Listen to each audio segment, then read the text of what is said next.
ini kami baru selesai menyelesaikan persidangan untuk gugatan PT UN. Dan hari ini adalah persidangan yang pertama, yaitu dismissal proses terkait dengan pemeriksaan dan perbaikan atas gugatan dan surat kuasa sebagaimana Hakim Pengadilan Tata Usaha Negara Hakim Tunggal yang kemudian memberikan rekomendasi dan perbaikan atas beberapa catatan dalam gugatan yang kami ajukan pada siang hari ini. Ya, jadi hadir hari ini kami sebagai kuasa hukum dari Nur Setia Alam dan kemudian dari tergugat juga semuanya hadir. Tidak hadir prinsipalnya, tapi kuasa hukumnya hadir, yaitu kuasa hukum dari tergugat 1 yaitu Pansel dan tergugat 2 Presiden Republik Indonesia. Itu yang pertama. Gugatan ini terkait apa sih, Bang? Ini terkait dengan tindakan tergugat, ya, tindakan tergugat yaitu yang tidak melakukan asesmen, ya, tidak melakukan asesmen atas apa yang kemudian menjadi putusan dari panitia seleksi Kompolnas, ya, dan melakukan klarifikasi, ya, melakukan klarifikasi terhadap apa yang kemudian mereka putuskan terkait dengan tidak lanjutnya prinsipal penggugat, tidak lanjutnya kepada tahap selanjutnya, yaitu tahap wawancara, tanpa memberikan penjelasan apapun. Sementara itu sebenarnya diharuskan untuk memberikan penjelasan terkait dengan tuduhan, ya, bahwa prinsipal ini terlibat atau terafiliasi dengan tindakan yang menurut Kompolnas itu adalah tindakan yang berbau ke mengikuti salah satu akun, ya, akun yang diduga akun dari Abdul Somad yang adalah HTI, dianggap sebagai simpatisan, dan itu tidak dilakukan klarifikasi tapi kemudian digugurkan, ya. Peserta ini adalah 087 klien kami ini kemudian digugurkan di tahapan sebelum wawancara, ya, sebelum wawancara, ya. Jadi itulah yang kemudian menjadi persoalan, itu yang kemudian menjadi objek gugatan. Terkait tuduhan itu, apakah sudah ada bantahan dari prinsipal sendiri, misalnya minta bukti pihak-pihak terkait bahwasanya prinsipal tidak melakukan hal tersebut? Oke, terkait dengan apa yang kemudian menjadi problem itu kemudian sudah dilakukan klarifikasi terhadap BNPT, dan BNPT sendiri juga sudah mengeluarkan surat yang dalam penjelasannya menjelaskan bahwa saudara Nur Setia Alam tidak memiliki afiliasi, artinya bersih, ya, clear and clean, sehingga seharusnya dilakukan dan disarankan untuk kemudian mereka melakukan klarifikasi untuk melanjutkan ke tahap selanjutnya, tapi itu kan kemudian yang tidak dilakukan. Berarti tujuan gugatan ini untuk membatalkan hasil daripada pansel Kompolnas sendiri atau bagaimana? Ya, itu saya kira rekan saya Firman yang mungkin akan melanjutkan. Ya, terima kasih. Jadi terkait gugatan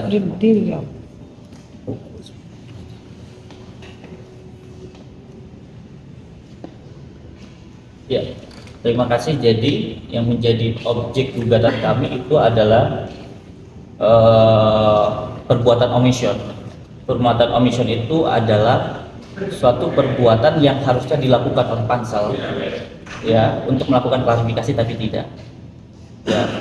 Yang pada sebelumnya di tahap 4 itu adalah di mana pihak pansel, ya, meminta pendapat, ya, asesmen terkait calon-calon yang kemudian terkait catatan BNPT tersebut, ya, tidak ada klarifikasi, tidak ada menjadi catatan BNPT itu menjadi alasan ketidaklolosan prinsipal, yang kemudian prinsipal meminta klarifikasi kepada pansel dan BNPT, ya.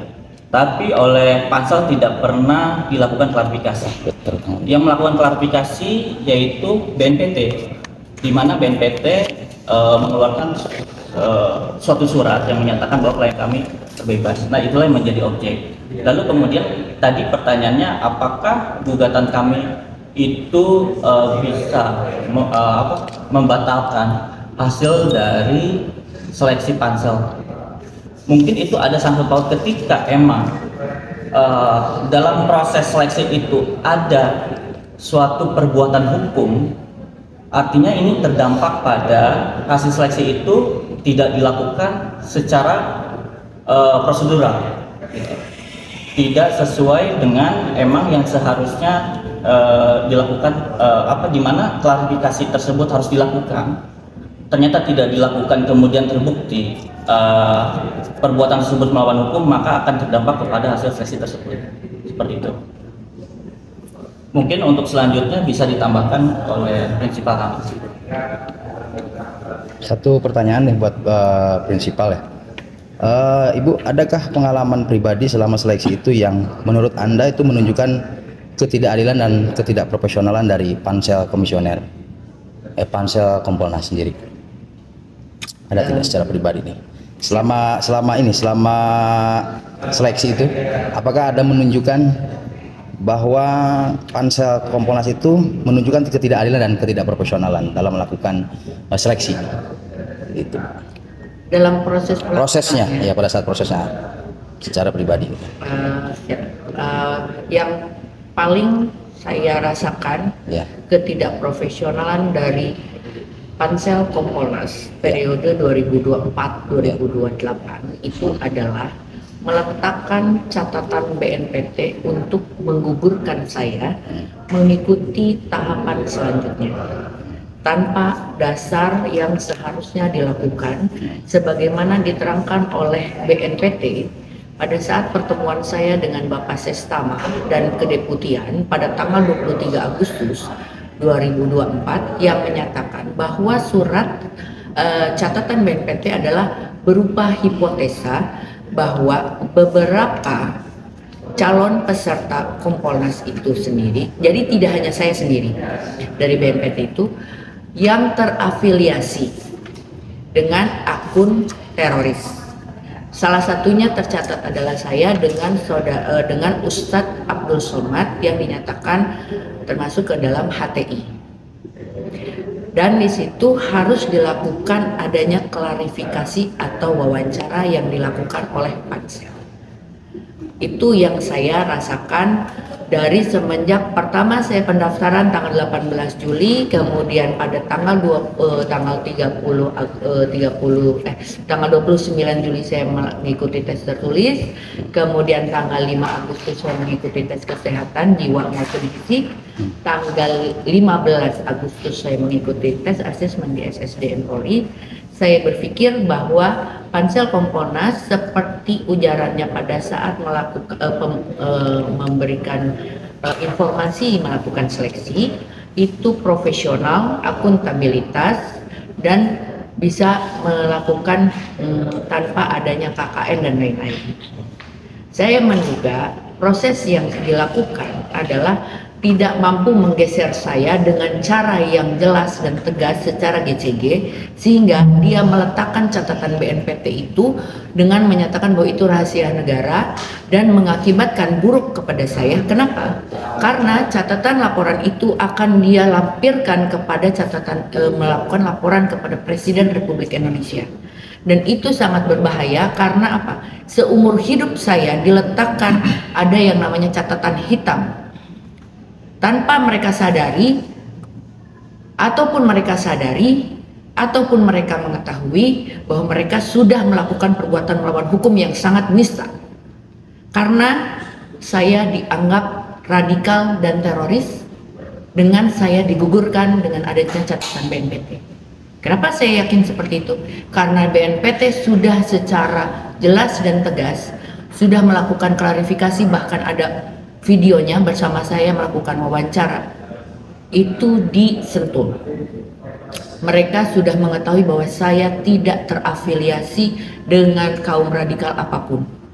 Bahkan itu saya kalau misalnya saya nggak masalah kok nggak jadi Kompolnas. Buat saya itu pekerjaan yang hanya saya pengabdian saja. Kalau misalnya itu kecil kok masalah gaji itu. Kami itu advokat itu bisa mencari hidup dari hal-hal yang apa. Bahkan saya tidak pernah selama 2 tahun saya membantu BNPT di Malang. 2 tahun saya tidak pernah memakan gaji dari BNPT, padahal saya bantu turun ke masyarakat. Dan itu diketahui oleh BNPT. Dan mereka mengucapkan terima kasih. Nah, itu yang tidak disadari oleh Pansel Kompolnas. Mereka sewenang-wenang dengan perbuatannya. Tapi kalau itu melekat, itu tidak hanya melekat ke saya. Anak saya juga pasti itu akan kena. Itu yang harus mereka pertanggungjawabkan dunia dan akhirat. Mereka tidak boleh sewenang-wenang dan bahkan mereka tidak boleh menjadi pansel dimanapun saat ini dan sampai kapanpun. Mereka tidak bertanggung jawab sama sekali. Itu yang harus dilakukan. Kenapa kita melakukan PT UN seperti ini? Saya meminta tolong kepada LBH Keadilan. Namanya aja LBH Keadilan harus adil. Maka kami berharap ke majelis hakim bisa adil dan seadil-adilnya melakukan itu. Itu. Terima kasih. Mungkin ada tambahan sedikit ya.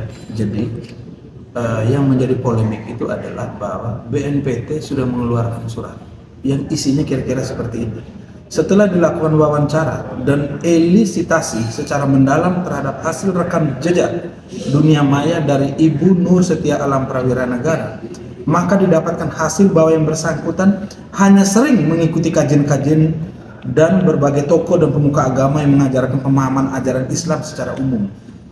Yang bersangkutan tidak pernah bersimpati atau mendukung pemahaman ajaran agama Islam yang berseberangan dengan aturan pemerintah dan atau ajaran yang mengarah kepada radikalisme, terorisme. Dengan demikian, ini sarannya, kami merekomendasikan Ibu Nur Setia Alam Prawira Negara bersih dari indikasi awal terlibat, terpengaruh atau mendukung pemahaman intoleransi dan radikal. Jadi sudah jelas surat ini. Surat ini sebenarnya harusnya kemudian diklarifikasi oleh Kompolnas bahwa benar seperti ini. Supaya apa? Supaya ini tetap harus berlanjut ke tahap wawancara. Tidak kemudian tidak melakukan klarifikasi, lalu kemudian mengambil keputusan secara sepihak. Mengambil keputusan secara sepihak itu menghilangkan hak konstitusi orang, hak konstitusi klien untuk kemudian memberikan pengabdiannya kepada negara melalui Kompolnas. Jadi orang digugurkan, ya itu kemudian menjadi tanda tanya. Digugurkan dengan tidak melakukan klarifikasi itu adalah kesengajaan. Kami melihatnya ke arah situ. Itu adalah kesengajaan. Sengaja tidak mengklarifikasi untuk menggugurkan. Kami tidak tahu apakah orang yang kemudian dimajukan itu titipan apa bukan. Kami tidak menyebut itu. Tapi bahwa itu adalah kerugian nyata yang dialami oleh klien kami. Itu yang kemudian nyata. Itulah yang kemudian menjadi pokok persoalan bahwa ini harus kita gugat. Seperti itu. Ya. Oke, kami kira cukup ya. Sampai di sini. Assalamualaikum.